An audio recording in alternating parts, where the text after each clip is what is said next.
Shalom, brothers and sisters. This is Dr. William Schnoebelen coming to you from With One Accord Ministries with another prayer alert. Actually, this one is a double prayer alert because we've got two significant things coming up in the pretty near future.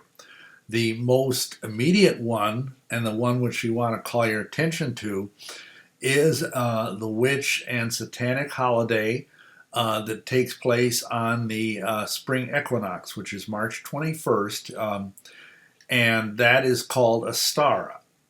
And this is one of the 8 major feast days that's on both the satanic calendar and on the witchcraft, white witchcraft, Wicca type calendar. And it's interesting to note that the name that is given in the Celtic culture for this is Ostara. And this name is probably related very closely to the Germanic goddess of spring, whose name is Ostara. And of course, Ostara is where the word Easter comes from.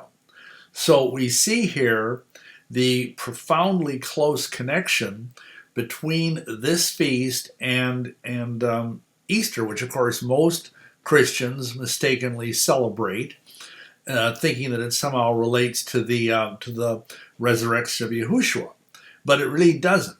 It's a pagan holiday, and before I get into the precise warning, I'll just briefly mention that the idea here is that the winter is over in northern climes, and that the things are starting to bud, the crops are starting to, the frost has gone away from the earth, and it's a time of celebration. And it's also a time when we have you may have heard the expression mad as a March hare. That's because this is, of course, the time when rabbits, hares will just reproduce like crazy.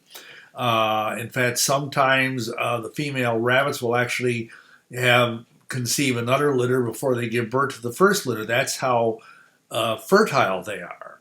That's how they came to be associated with this goddess Ostara and with the spring. So, we have here the origin of the Easter bunny. We have the origin of the word Easter. And, the scriptures tell us that we are not to learn the ways of the heathen. We are not to do the things that the heathen do. And so when they have Easter egg hunts, when they, have somebody dressing up as a bunny rabbit running around, and this has nothing to do with the resurrection of our Messiah. Absolutely nothing. There were no Easter bunnies present when the angel rolled away the big stone in front of the tomb. Trust me on that. Check all 4 Gospels. It ain't in there. So this is something that if you're practicing Easter, you need to stop doing it. Really, nowhere does the scripture say that you are to do something like that on the day of Messiah's resurrection. So instead you are to keep Passover, and we already have a video teaching about that, but we'll probably have another one in another week or so. But for now, I just want to bring that to your attention, that if you're under the mistaken idea that somehow this is honoring to Yahushua, to Jesus, to have Easter bunnies and Easter eggs and all of that, it really is not. It's an evocation of all of these totems, these pagan things that are part of this spring festival of the equinox, the festival of Ostara. Now, from the standpoint of spiritual warfare, this is why we usually do these short teachings, is many believers want to know about this stuff, because any witch or satanic holiday that comes along is going to be a time of increased negative spiritual power. It's going to be a time of increased evil. And again, that's partly because there's all of these witches and Satanists doing rituals right before, during, and after this day. And it's also because there's just this current, this flow. And of course, the devil does everything he can to defile the natural order of things. There's nothing wrong per se with the equinox or with the solstice, either the spring or the fall. But these pagans and Satanists and neo-pagans, they make a big thing out of it, and they put forth all of this negative energy into it, even though, and again, as I try to say every time I do one of these teachings, the wiccans, the white witches, are not evil in the sense that they don't try and go out and do evil the way Satanists are, but they still are lost people, however sincere, however nice they might be. They need to forsake the ways of the heathen and come to Messiah. Satanists, on the other hand, are dedicated to serving the evil one in all his naked evil glory. And they do. And what we caution people about this time is that this is a time when they are required, Satanists, to have orgies. That's how they celebrate this this particular feast. There's no animal or human sacrifices indicated, but of course, to have orgies, you need to have girls. And so they're going to try and go out, and of course, within a certain degree, they use their own men and women, but they'll try and go out and corrupt some people. And it's interesting that you have this whole phenomenon, which sometimes not coincides with all this spring break thing, where many misguided parents let their young people, teenage boys, teenage girls, go to some place like, Florida or the South Padre Island, whatever it's called, in Texas, various places, where basically there's all manner of licentiousness, drinking, drugs, free sex, and believe me, these people, these Satanists, are there to scarf up on this. They will use this time as a way to seduce young girls and maybe even young boys, teenagers, to become involved in all sorts of licentious activities. And so, for heaven's sakes, don't let your young people be involved in that. And I would, again, caution parents to keep an eye on their adolescent and young adult children that are still, that are not married, because they might very well get caught up in something like this, because these people they want fresh blood, quote unquote. And that's what they're going to do. They're going to try and get out and because especially, they love to get Christian young women, because they know that that's exceptionally distressing to the parents, and it's also distressing to Abba Father to have a young Christian woman get drawn in either through drugs or the occult or alcohol into losing their virtue, into being involved, in fact, in something satanic, which is even worse than just, losing their virtue. So we need to be careful about this. We need to really pray for our young people during this time, as with all of these different festivals. But the main concern there is this sexual licentiousness. They believe that by doing this, by having these wild orgies, that they're going to increase the level of satanic power that they can use as we move from Ostara toward Beltane, which is the major spring feast on May 1st for both witches and Satanists. So again, pray. We have prayers on our website for dark seasons, prayers that believers can pray to be protected and to have their children, their families, their communities protected from these sort of people. Because in any good-sized community, you are going to have Satanists anymore. It's no longer just something you find in the urban areas and not out in the middle of America. They're everywhere.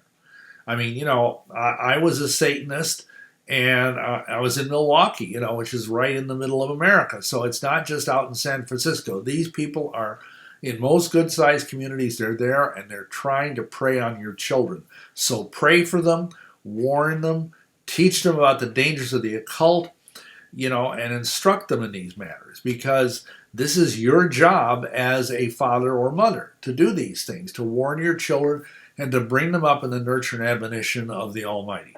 Okay, so that's warning number 1. March 21st, be prayed up and pray the prayers that we have on our website against dark angels and dark seasons. You'll find them there under our prayers subheading on the website. Additionally, in a little bit further off, we have the this thing you may have heard about last month where the witches and neo-pagans and whatever are arming themselves to do battle against Donald Trump. And that was not just one time. This is going to be every dark moon. And so what we're talking about here is the next dark moon is on the 26th and the 27th of March. So it's about, a little over a week away. And we need to be aware of that because, believe me, these people are aware of it. These witches, they are committed to at the very least restraining, to doing spells of bondage or ligature, as it's called in the occult, against Donald Trump and against his family and his administration to prevent them from doing what the people elected them to do. Half the country voted for Donald Trump, and yet, these people are taking it upon themselves to do spiritual warfare against him. So we need to keep standing against it. We need to be praying, and again, we have a prayer on our website, a pattern prayer. We know many of you are powerful intercessors and you know how to pray. But for those people that are kind of new at this or would like to have kind of a background on how to do it, we have a prayer specifically to protect Donald Trump and his family and his staff against those that are trying to impede him.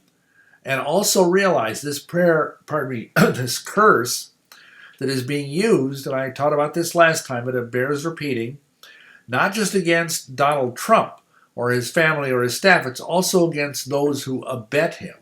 In other words, those who support him.